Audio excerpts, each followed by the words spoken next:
Bienvenidos a la corte, sirs and ladies. Qué voz más rara que me ha salido. Ya sabéis que he subido muchos vídeos al canal sobre Unmatched, que es mi gran juego adoradísimo en cuanto a continuidad, sinuidad y veces que juego normalmente.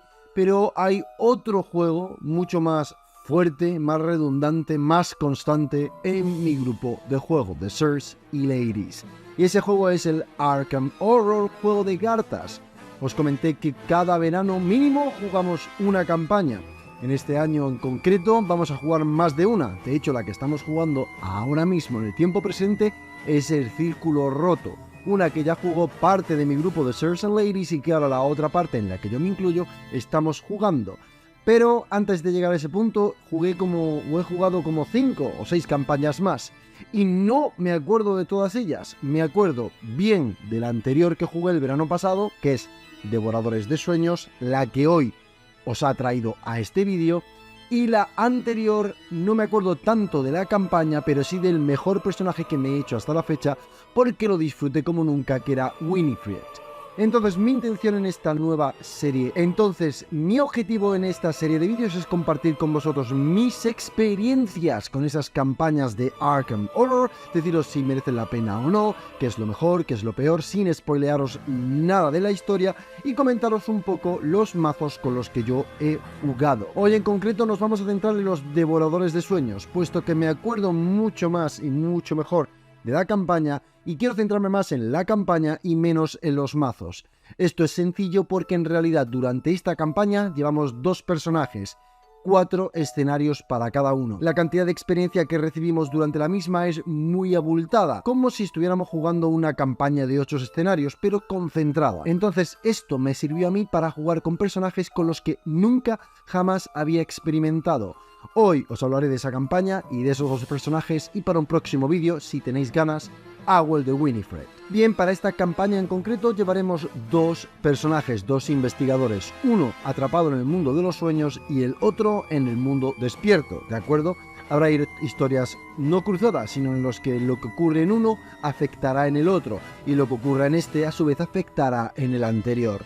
Estos 2 personajes jugarán 4 escenarios cada uno en el que intentarán desentrañar qué narices está pasando, despertar a los que están en el reino de las sombras, escapar del reino de la sombra, ver qué, quién o qué o cuáles o quiénes o qué es o qué cosas están detrás de lo que está ocurriendo mientras paseamos por lugares muy míticos de la mitología de Lovecraft, como bestias lunares, como Kahndaq, muchos sitios del reino de los sueños, míticos y súper memorables de las novelas de Lovecraft. No quiero deciros mucho porque vais a encontrar, si sois fans de Lovecraft, en mi caso llevé a 2 personajes concretos, a Padre Mateo y a Rex Murphy. ¿Por qué? Porque yo normalmente en ningún juego, en ninguna campaña que he jugado de Arkham he disfrutado de llevar un místico. De hecho, creo que esta es la primera vez que llevé un místico. Nunca antes los había llevado, quizás en alguna partida de prueba hace muchos años de un único escenario o algo así, pero no es un personaje que me llame. E igualmente, los buscadores, si bien me llaman más de entrada, porque se centran mucho en un motor de robo de cartas y me encanta, el tema de estar toda la partida investigando y levantando pistas no es algo que, digamos, me obsesione demasiado. Entonces aproveché esta campaña dividida en 2 personajes para coger 2 personajes que no llevaría nunca. Normalmente empecé llevando guardianes, que son los azules, que son los que pegan tortas fuertes, los que protegen ese rollete. He llevado ese tipo de personajes en un principio, pero luego como que me acabé aburriendo porque lo mismo que levantaba nada más que pista, este solo pegaba monstruos.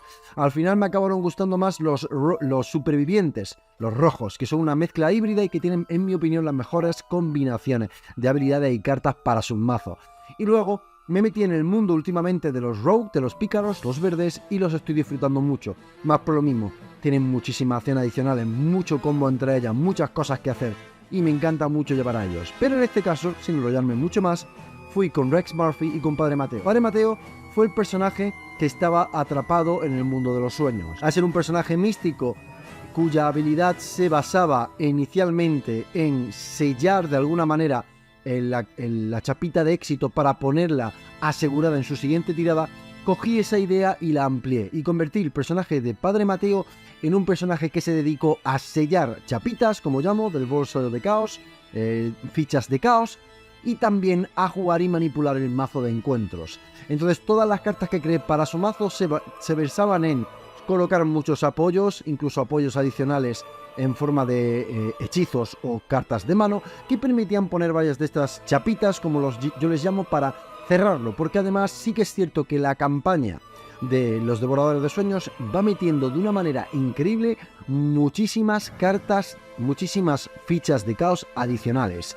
Entre eso y que quería plantear un control en los encuentros, consultar en todo momento que iba a venir, ponerlos en el orden como tuvieran que salir, cancelarlos si era necesario, me centré en eso. Salió un personaje muy interesante, muy chulo de jugar, pero para este escenario de 4. Porque en realidad, por mi experiencia y por la de mi grupo, era casi un personaje que era muy inestable o muy inútil fuera de ese campo.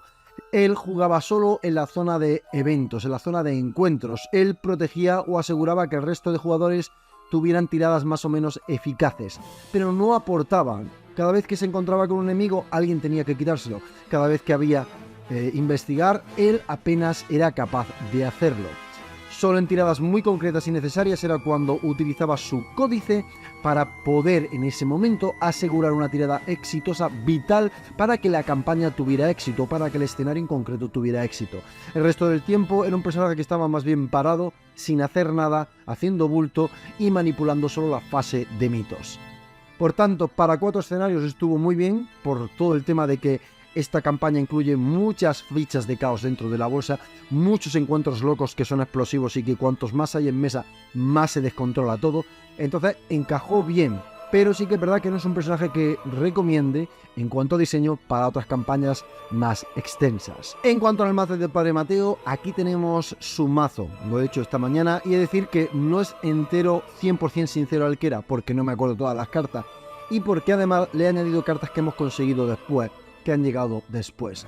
Pero la idea, si yo pudiera rejugar ese personaje, porque la verdad es que en cierta manera en ninguno de los 2 escenarios ninguno acabó mal en cuanto a trauma y cosas de esas, y pudiera reaplicar la experiencia o lo que fuese, sería más, intentaría terminar de hacer este mazo, por así decirlo. 50 experiencia no está siendo exagerado. Padre Mateo empieza con 5 puntos de experiencia extra, y además os digo que fue un escenario en el que sacábamos más de 10 puntos de experiencia muy fácil por cada una de las misiones. Así que yo estoy segurísimo de que llegamos a tener, en el caso de Padre Mateo, casi 60 puntos de experiencia, y en el caso de Max, casi 50 puntos de experiencia. No es loco lo que estáis viendo aquí. Bueno, como podéis ver, en cuanto a objetos de mano, lo que tiene es su primer códice, que es lo que nos asegura ese éxito asegurado en esa tirada fija que tenemos que hacer, y el resto de cartas son, o bien, para manipular las fichas de caos a nuestro favor, anular fichas de caos, o bien en este caso es acelerar el motor de robo para tener un motor de robo, o bien ya empezamos a ver cartas como pergaminos secretos que nos permitan ver los encuentros o las cartas de otros jugadores para facilitarles su jugada o que esos encuentros no sean complicados. De igual manera, en arcanos tenemos más cartas para parar esos sellos, ¿vale?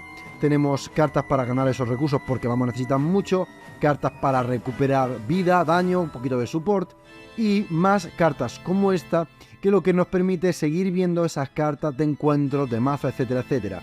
Como los aliados nos permiten hacer en este caso, mirar las cartas de esto, las cartas de encuentro, o bien coger más fichas, puesto que se supone que debería de haber eliminado de la bolsa la mayoría o un número de chapas de las más problemáticas que podríamos encontrar dentro de la partida. Más otra carta, esta la he incorporado después, esta no la tuvo en su momento, es una carta de apoyo, ¿vale? Como pasó con, creo que ha sido Vaticinio no, una de estas he colocado después que no recuerdo cuál era. Esta de aquí, soltar el arma, también es una carta que he incorporado a posteriori. Bueno, en sí, con estas cartas todo se basa principalmente en manipular el mazo de encuentros, en aportar un poquito de apoyo a modo de ganar vida o recuperar vida a personajes propios, a él mismo o a otros personajes, y a intentar quitar esa chapa más problemática, incluida la de Pifia, los tentáculos rojos del mazo.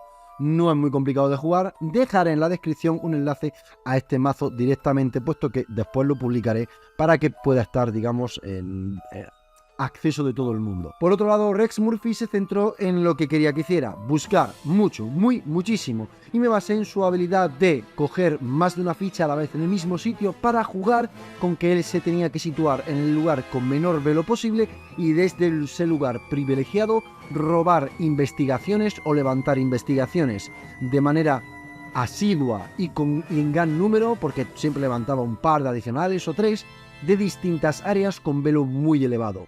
Entonces él se situaba en zonas de velo más o menos intermedio, un 3, quizás un 4, jugaba muchas cartas para potenciar su investigación y que permitían coger esas fichas desde otro lado, mientras el resto de jugadores podían o bien hacer de apoyo, jugando, investigando conmigo, o bien dedicándose a luchar, enfrentar, quitar enemigos de en medio, y ese grupo de jugadores estaba mucho mejor coordinado que el del mundo de los sueños, en el que tenía Padre Mateo. Cada uno tuvo su ficha, su objetivo que hacer, lo hizo bien, lo hizo de manera contundente y eficaz en todo momento, más o menos descansaba y sabías que ibas a tener éxito generalmente. Y siempre había como un cuarto personaje que en este caso sí podía dar apoyo donde se necesitaba en vez de quedarse como entre bastidores sin poder jugar mucho.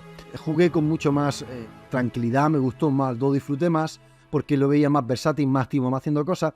Tenemos lo que he dicho antes. Su objetivo principalmente es asegurar tiradas de investigación en las que desde su localización pueda buscar en otras localizaciones con un valor de velo mucho mayor al que otros personajes no puedan acceder, o bien ponerse en un lugar de velo muy bajo y desde ahí intentar robar el mayor número de pistas de otros lugares con dificultad más alta lo más rápido posible. Por ello, tenemos cartas como Brújula de Otro Mundo, de hecho, esta la he incorporado, esta también creo que la he incorporado a posteriori, esta es después, ¿vale? Esta es una de las cartas nuevas que he colocado, pero que nos permitiría bajar el velo para poder facilitar esas búsquedas. Enciclopedia, una carta para apoyar sus búsquedas. Kit de huellas, otra carta para apoyar su búsqueda y que no incrementa la cantidad de pistas que cogemos por turno. Nota de investigación es la primera carta que empieza a combar con todo, porque esta lo que hace es que en el momento en el que nosotros coloquemos una de nuestras fichas de investigación en un lugar, porque tiene muchas cartas que dicen coloco una ficha de investigación, cura vida, ganas un plus de investigación, etcétera. Esta nos va a permitir que luego a posteriori podamos levantar muchas pistas de un mismo sitio. De igual manera, Telescopio de bolsillo nos permite ver esos otros lugares que están alejados, por así decirlo, que están boca abajo todavía para ver cuál es el sitio al que queremos ir. Pase de la prensa, más de lo mismo, colocar pistas para que se dispara al colocar pistas, más cartas en la mano, nos permite tener más cartas en mano, nos permite robar recursos cada vez que investigamos porque necesitaremos muchos recursos, más apoyos de investigación a cambio de colocar la pista y que se disparen todas las cartas al colocar una pista, bla bla bla. Nos permite investigar en otro sitio, potencia nuestra búsqueda, permite o facilita la búsqueda en otro sitio, ya sea nosotros, ya sea otro jugador. Nos permite buscar pistas en lugares adyacentes, la carta de Max, que nos hace robar muchísimas cartas cuantas pistas tengamos. Si nosotros nos hemos quedado sin sitio donde ir o nos sobran acciones, podemos jugar consejo para potenciar la acción de otro jugador, que además va a tener una acción extra gracias a esta carta, para protegernos, para acercarse, para moverse, para investigar ese sitio al que no llegamos, etcétera, etcétera. Más cartas de colocar en pista para curar horror, curar vida y que se disparen las cartas de colocar pistas. Como lo que hace Max es poder poner cartas en concreto de valor cero, de otras ramas, de otros tipos de investigadores. Le hemos colocado exploración avanzada para poder movernos muchos sitios si necesitamos, en combinación con versátil, que nos permite incrementar el tamaño del mazo hasta un total de 40 cartas, ¿vale? Con realidad descifrada es como la carta estrella del mazo, que nos permite robar o levantar pistas de todos los lugares revelados a la vez, una en cada sitio, pero a cambio de realizar una tirada de investigación contra el valor más alto de todas las búsquedas, ¿vale? Resolver el caso, que nos permite recuperar recursos a cambio de investigar. Unir los puntos nos permite levantar más pistas en un sitio específico. Deducción nos permite levantar más pistas en un lugar específico. Y nuestras clásicas traiciones. Como podéis ver, el mazo de Rex Murphy se basa en lo que he dicho. Colocarse en un sitio con un velo intermedio y desde ahí intentar levantar todas las pistas posibles de lugares conectados con un velo muy elevado al que el resto de jugadores no pueden alcanzar, para de esa manera facilitar la tirada de investigación más baja a esos jugadores con una capacidad de investigación más reducida que nosotros, a la vez que vamos recolocando las pistas para potenciar nuestras propias tiradas o para curarnos o para movernos más, etcétera, etcétera, etcétera. Este es el personaje que sin duda más me gustó de los dos. Esto es un comentario sobre los mazos, como una última charla sobre qué me pareció la expansión, estos 8 escenarios. Creo que ha sido uno de los más interesantes que he jugado. Lo recuerdo con mucho cariño por ese, como he dicho, porque tenía muchos elementos relacionados, mencionados y reconocibles del elemento del mundo de Lovecraft. Personajes icónicos, como, bueno, un pequeño... No hago spoiler, no voy a hacer ningún spoiler. Hay personajes que vais a reconocer inmediatamente, pero inmediatamente. Cosas muy chulas que vemos a lo largo del este y con personajes contundentes del lore Lovecraftiano, tanto pequeños como grandes, realmente grandes. Además, un escenario que te permite mucho hacer lo que yo he hecho, como son 2 personajes, 4 misiones en cada uno. Me gustó esta oportunidad que tuve de variar un poco con personajes que no me suelo coger. Es muy difícil que yo vuelva a cogerme un personaje distinto a los que me suelo coger habitualmente, que ya he dicho antes, son los supervivientes, los rogues, los guardianes, especialmente los supervivientes, sin duda los que más me gustan por ahora. Y por ello mismo, al darme esa oportunidad, fue uno que disfruté muchísimo. No es el escenario que más me ha gustado hasta la fecha, pero sí está de los más entrañables y más memorables precisamente por eso. Si quieres otro vídeo sobre Arkham Horror, juego de cartas, y que te haga ese vídeo sobre el mazo de Winifred y el escenario que jugué con ella, que si no recuerdo mal era la Era Olvidada, con un montón de serpientes, exploraciones y chorradas por ahí y mucho veneno, pues déjamelo en comentarios, que yo encantado de poder compartir eso contigo. Nada más por el momento, hasta que nos podamos ver en un próximo vídeo. Ya sabes lo que tienes que hacer, Sir, Lady. Juega muchos juegos de mesa y nos vemos en la corte. Bye.